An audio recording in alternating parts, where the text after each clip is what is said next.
Hi, right. I just want to do a quick video. I want to keep it kind of brief, and it's on Black Lives Matter. And the only reason I'm coming into this now, or talking about it openly now, is because I had a conversation at work today. It's important right now. I'm going to tell you that the conversation we had, that when the guy asked me the question, he was a site manager, by the way. He wasn't asking it in a racist way or a provocative way. He's just a genuinely confused way, actually. And his question to me was this: he goes, "What do you reckon to this Black Lives Matter demonstrations? What do you think that we need it?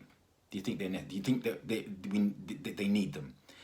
So my answer to him was simple, and it was on the spot. And I says, "Do you feel the need, as a white man, to go out and demonstrate and tell people openly that your life matters?" He goes, "No, I don't." And I said, "And that's the problem." I said, "In this day and age, black people still have to go out there and tell us, remind us that their life matters. In this day and age where, as long as they have to remind us, then we all have to say it. As long as people need telling that their life is important and matters like anyone else's, we all have to say it. We all have to be reminded of it, okay?" So that got me to thinking, okay? Now, like I said, he was just genuinely not sure of the situation. So, excuse me. That got me to thinking, explaining racism to a white person or a white man is kind of like asking him, or asking about racism to a white man. It's kind of like asking what it's like for a man to give birth. And what I mean by that is it's impossible for him to know.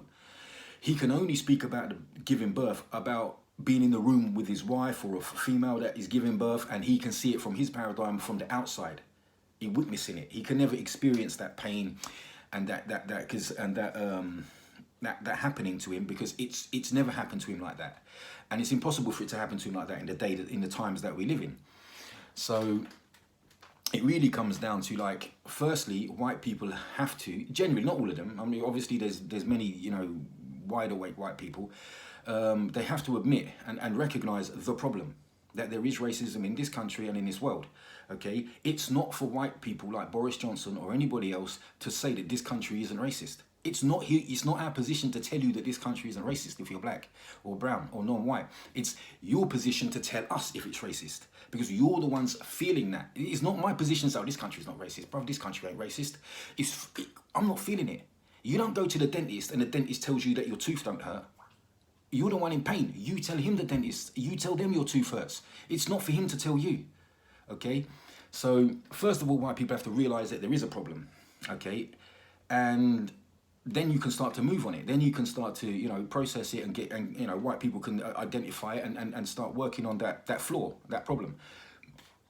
And not quick enough. This manager was saying, "But things are changing. Things are better than they used to be." This is what he was saying. I said, okay. Imagine a black guy comes up to you and he goes, "I've been working in this company for 20 years. And all these people over there, they've been promoted before me. And yet they come into this job after me and they don't have my experience." The CEO of that company says, "Well, don't worry about it. You still got a job. And 100 or so years ago, we'd have been hanging you off the nearest tree. So it ain't that bad, is it?" It doesn't make it right. Just because we've made improvements doesn't mean that it's right. If your kid goes to the school teacher and says, "Oh, I'm being bullied. These other kids are calling me names. They're making me cry," and the school teacher says, "Well, don't worry about it. 20 years ago when I was at school, they'd have been beating you up. So ain't that bad." It's not good enough. Okay, it's not good enough.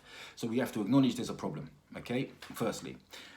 Secondly, I think that would help as well is if white people actually investigated and done a bit of research on black history or history generally, because there is no history without black history, okay?